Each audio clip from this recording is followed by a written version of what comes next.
Every year around this time I find myself slowing down. Not just because of the season or the holidays or the pastel colors popping up in every store window, but because something about Easter. It just makes me pause. It's like the world whispers. It's time to reflect. It's time to remember. Do you feel that too? Absolutely. There's something sacred about this season, isn't there? It goes deeper than the chocolate eggs and bright baskets. It's the story behind it all. The real meaning of Easter. I think about sacrifice, about hope, and about new beginnings. Yes, new beginnings. That's what gets me every time. Whether you grew up in church or not, whether you celebrate Easter religiously or not, I think the core message touches everyone. That after hardship comes healing.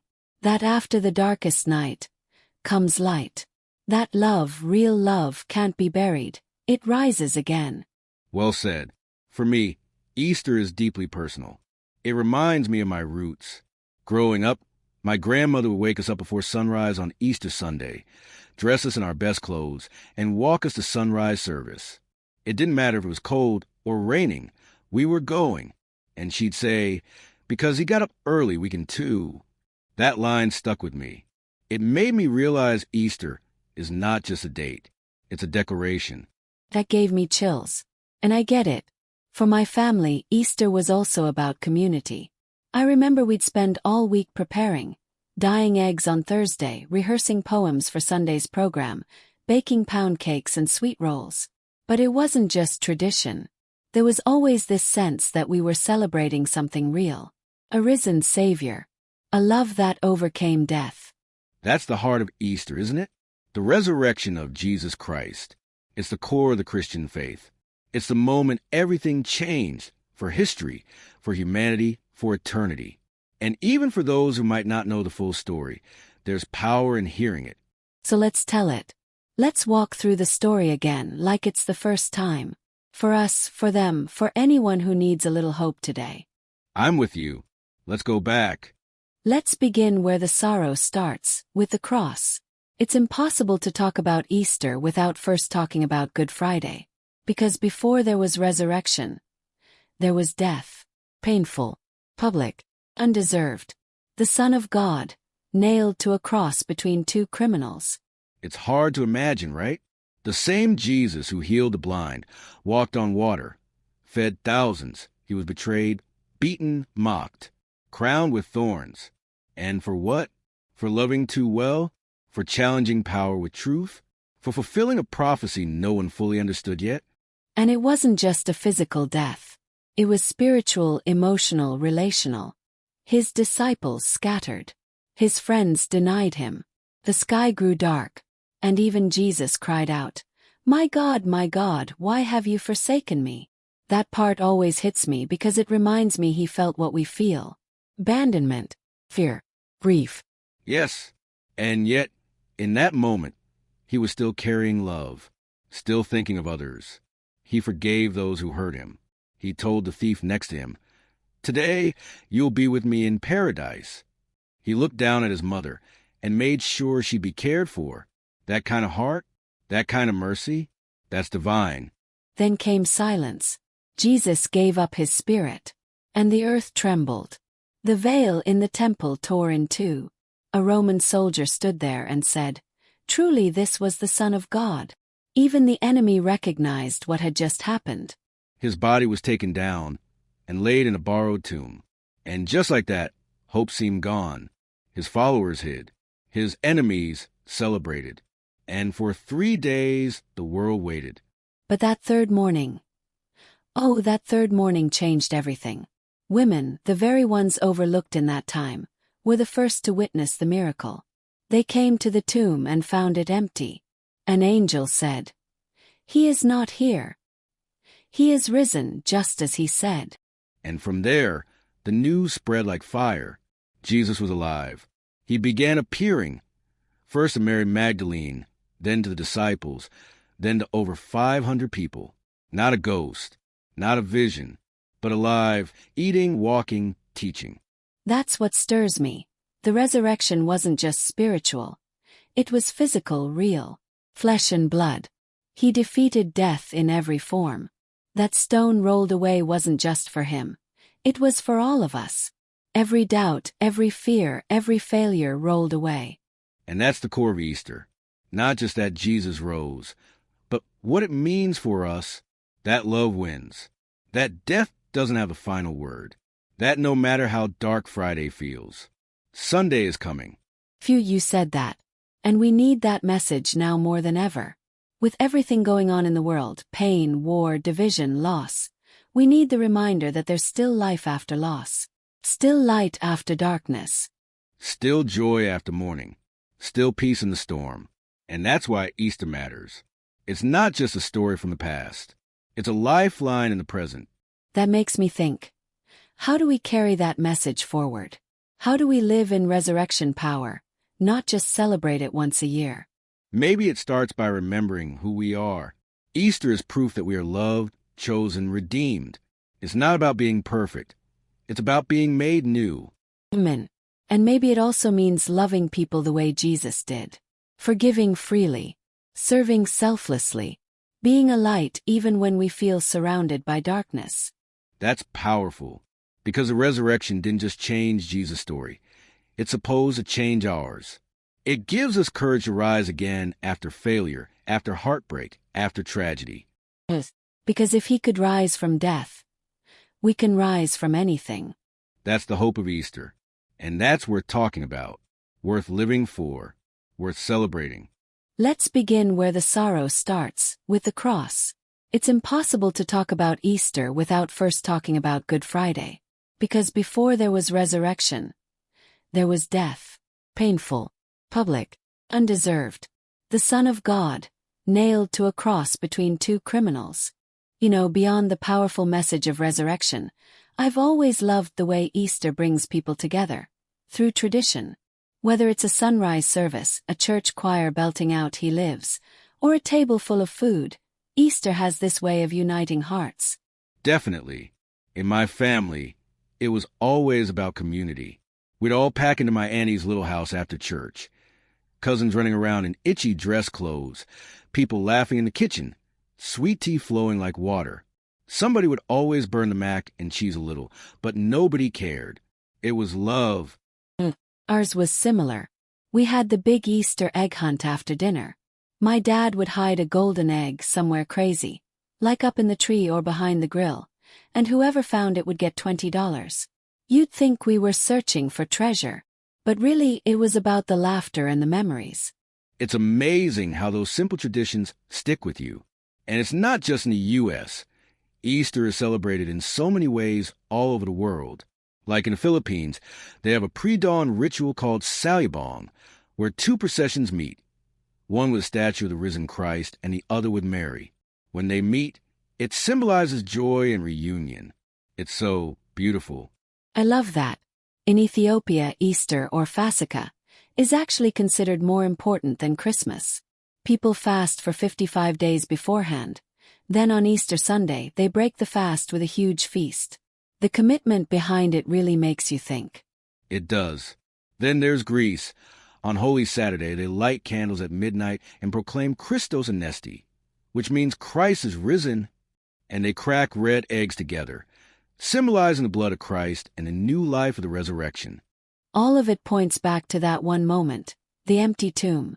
No matter the culture or the language, Easter is a global echo of hope. Exactly.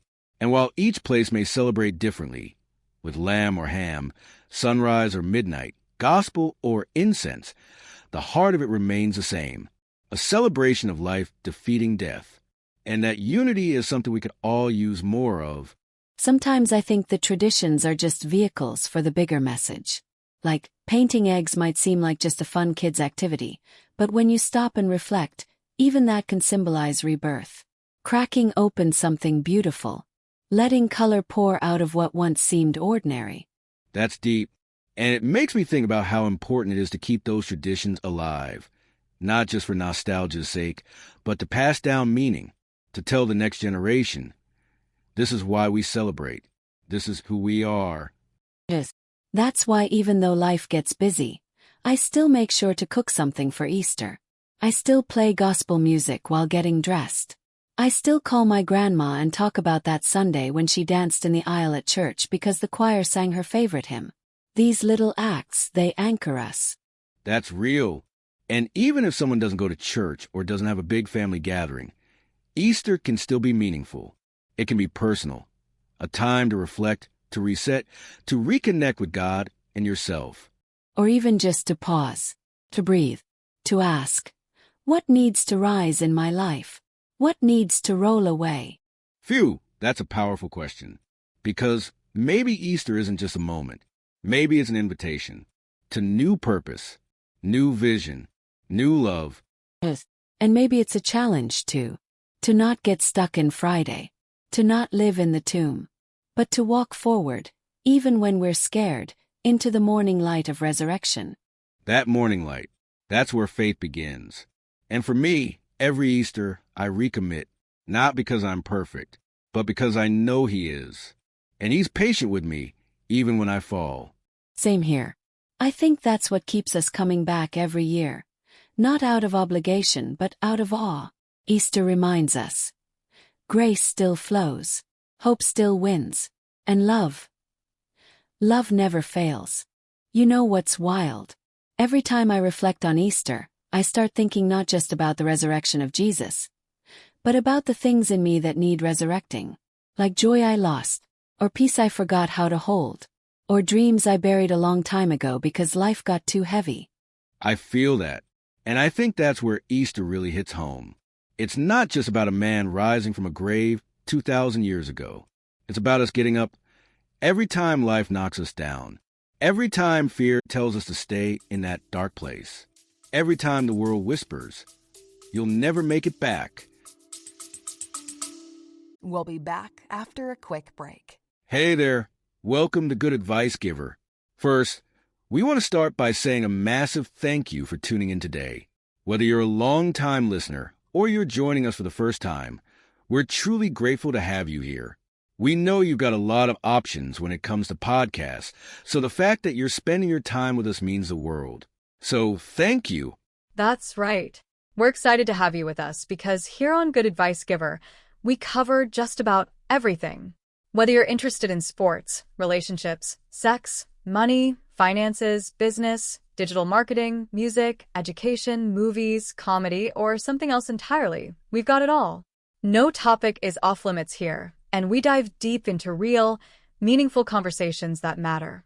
We've also got a mix of male and female hosts, so you're always getting a well-rounded perspective on every topic we cover, from business strategies to personal development, from car shopping to digital products like affiliate marketing. We bring a little bit of everything to the table. Our goal is to offer advice, insights, and some laughs along the way to make sure you feel welcome and engaged, no matter what brought you here. And it doesn't stop there. We're not just about giving great advice, we're about action. On this podcast, we even sell products and services we believe in, from affiliate marketing opportunities to cars and more. So whether you're looking to boost your business or find practical ways to improve your everyday life, you're in the right place. As always, we want you to stay connected with us. Be sure to download this episode so you can listen anytime, anywhere, whether you're commuting, working out, or just relaxing. And while you're at it, follow us on social media. We're on Instagram, Facebook, Twitter, you name it. That's the best way to stay in the loop for upcoming episodes, behind-the-scenes content, and even giveaways. And don't forget to subscribe to our YouTube channel. We're posting extra content there, including video podcasts and deep dive discussions you won't want to miss. Be sure to like, comment, and subscribe, and let us know what topics you want to hear more about. Lastly, check out the link below in the description for exclusive offers, resources, and more ways to connect with us. We're here for you, and we can't wait to bring you more valuable content. Thanks again for tuning in to Good Advice Giver. Let's get started.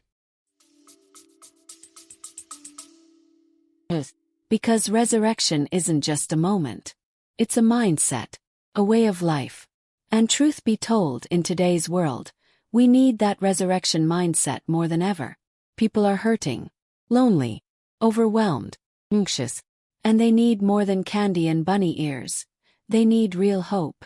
That's true. And real hope doesn't always shout. Sometimes it whispers, keep going. Sometimes it's in a scripture that jumps out at you. Sometimes it's in a song that hits different. Sometimes it's in that quiet moment in prayer when you realize you're still here and you're not alone. That's so good. And for anyone listening right now who's been in a Saturday season, stuck between death and breakthrough, between what was and what's coming, I want you to know, God is not done with you. The silence doesn't mean He's absent. He's working behind the stone. Always. Come on now. I needed that reminder too. Sometimes we think if we don't feel goosebumps or see fireworks, then nothing's happening. But faith doesn't always feel dramatic. Sometimes it's just showing up to your life, to your purpose, to the call on your life, even when it feels slow. Right. And that's why Easter is so grounding. Because it says, look at Jesus. Even when it looked like it was over. It wasn't. Even when the tomb was sealed, God was still in control. And that same power lives in us. Romans 8 verse 11. The same Spirit that raised Christ from the dead lives in you. That verse gets me every time. It reminds me that I'm not powerless. That no matter what I face, depression, disappointment, doubt, I have resurrection power within me. Amen. And that resurrection power doesn't just help us get back up. It helps us walk in purpose. Helps us forgive people who don't deserve it. Helps us love beyond logic. Helps us speak life when all we've known is pain. You're speaking truth. And I think when we really let Easter sink in, we stop living reactive lives and start living resurrected lives. We stop letting the world shape our identity and start walking boldly in who God says we are. That's the shift. And I believe it's what this generation is hungry for. Not religion, not rules, but resurrection. Something real. Something raw. Something that says, yes, I've been broken, but I'm still here. And that means I've still got purpose. It's also a reminder that our scars don't disqualify us. Jesus still had scars when He rose. But those scars became His testimony, His proof. And maybe our healing will still carry the scars. But those scars can preach. Phew, you better say that. 'Cause people think healing means erasing the past. But Easter shows us healing means transforming the pain. Redeeming the loss. Using what broke you to bless someone else. Exactly. That's why I try to live in a way that reflects resurrection.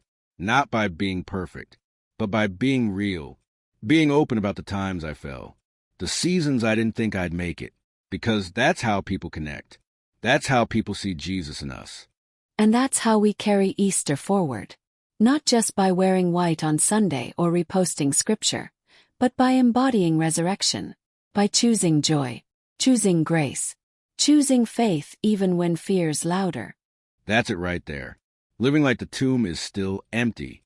That might be the best definition of faith I've heard in a while. You know, as I sit with everything we've talked about, the cross, the empty tomb, the traditions, the hope, I realize Easter isn't something we just celebrate. It's something we live. And when I say that, I don't mean just in church once a year or dressing up or even singing the songs that come with the season. I mean Easter is this quiet revolution that starts in your soul. A movement from death to life, from fear to faith, from shame to grace. It's waking up every day and choosing to walk like the stone has been rolled away, like your Savior's alive, and so are you. Because I'll be honest, I didn't always get it. I didn't always feel the weight of the resurrection. I grew up in church. I heard the stories so many times it started to feel like background noise. I knew the timeline. Jesus betrayed on Thursday, crucified on Friday, rose on Sunday. We'd say He got up, and everybody would clap and shout. But the truth is, I was going through life feeling more like Saturday. You know what I mean? That in-between space. Not dead, but not alive either. Not broken, but not whole. Smiling, but empty inside. And I think a lot of people feel that way. Maybe you do. You're going through motions, showing up, doing your best, but deep down you're wondering, is this all there is? You feel like something's missing. Something sacred. Something powerful. That's what Easter brings back. It reminds us that Jesus didn't just die to save us from something. He died to save us for something. Easter says, you don't have to stay in that grave. It says you can get back up, not just because you're strong, but because he is. And when he rose, he took your chains with him, your guilt, your past, your doubt, your fear. It's all buried. And what came out of that tomb is not just Jesus. It's your future. That's what hit me hard one Easter morning a few years ago. I was sitting in church, hands in my lap, not really present. Life had hit me hard that year. Lost someone I loved. Lost a job. Felt like I lost a part of myself, honestly.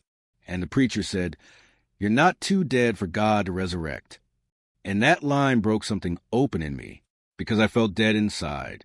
Like the dreams I once had, buried. The joy I used to carry, gone. The peace I prayed for, just silence. But that morning, something shifted. I heard God say, "I'm not done." And it wasn't loud or fancy. It was gentle, but it was real. And that's the power of Easter. It doesn't always come in lightning bolts. Sometimes it comes in a whisper that says, "There's more." And that more, that's what I live for now. That's what wakes me up in the morning.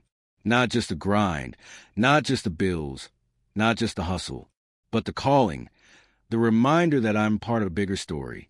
That resurrection power lives in me, and it pushes me to love harder, to forgive faster, to serve deeper. Because Jesus didn't just rise to save us. He rose to send us. He said, go tell the world. Go make disciples. Go love the broken. Go be the hands and feet. And you don't have to be a preacher or pastor to do it. You just have to be willing to rise each day and say, "Here I am, Lord. Use me." You see, resurrection isn't a one-day event. It's a lifestyle. It's waking up every time life knocks you down. It's choosing hope when anxiety tells you to shut down. It's choosing peace when the world gives you every reason to panic.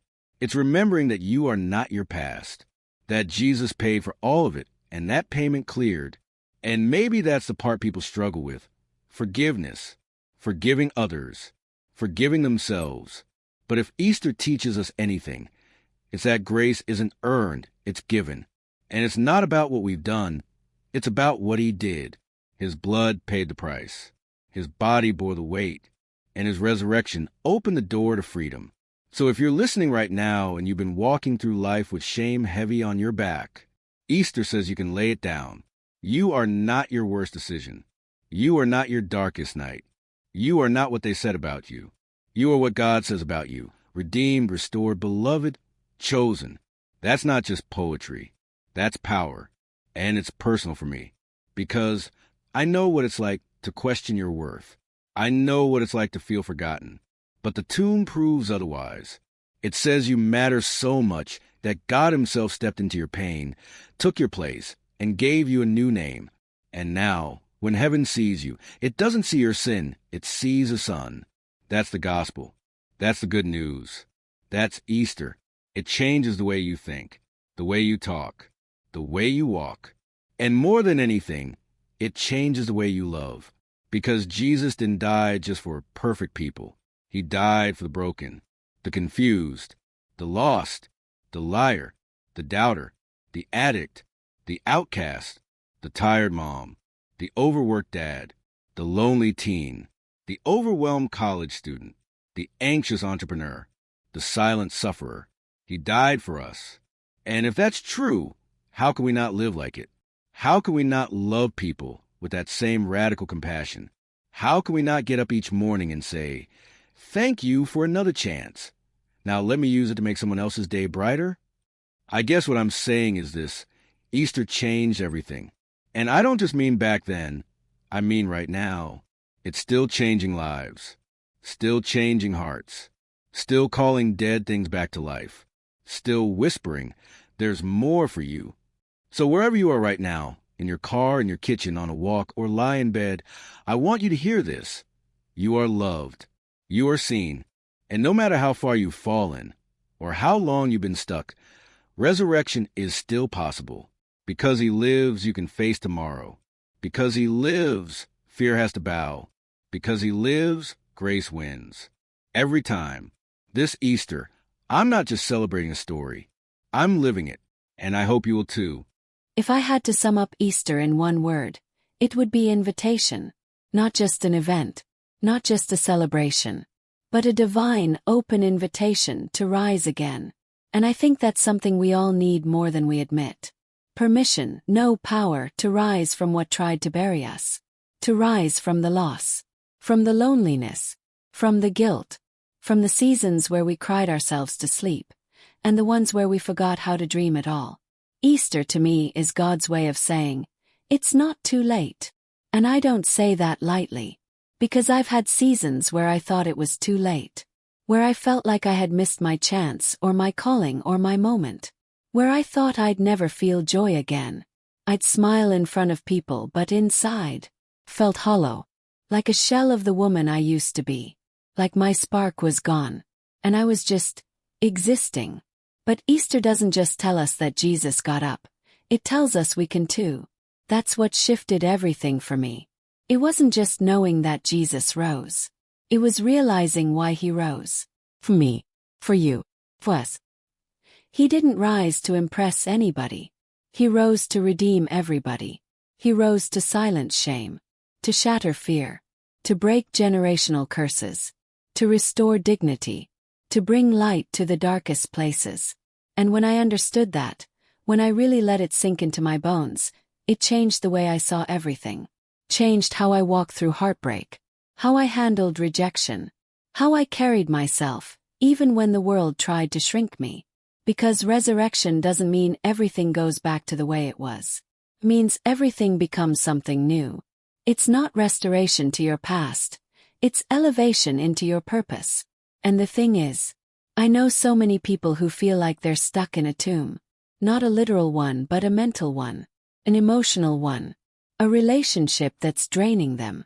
A cycle they can't seem to break. A shame they just can't shake. A silence they don't know how to speak through. If that's you, I want you to know something. The stone is already rolled away. You don't have to fight your way out. You don't have to earn your freedom. Jesus already did that. All you have to do now is walk in it. That's the hardest part, isn't it? We say we believe in resurrection, but we still live like we're in the grave. We still hold on to the version of ourselves that died in disappointment. We still rehearse old conversations. We still carry the weight of old mistakes. We still wonder if we're too broken to be used. But Easter says, no, you are never too far.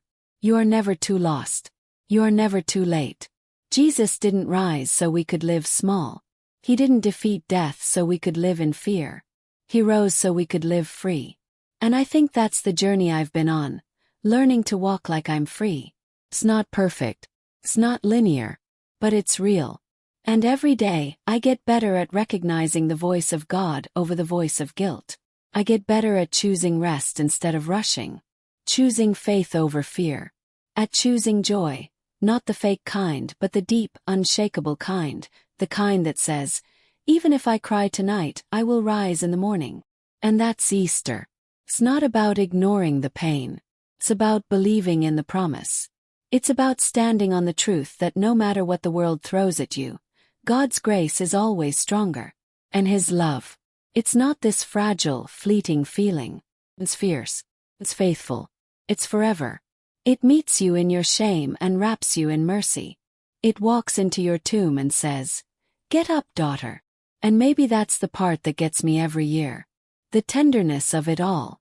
How Jesus, even in His glorified, resurrected body, still took time to see people, to speak to Mary by name, to comfort Thomas in his doubt, to restore Peter after his failure. That's love. Not conditional, not convenient, not cold, kind, consistent.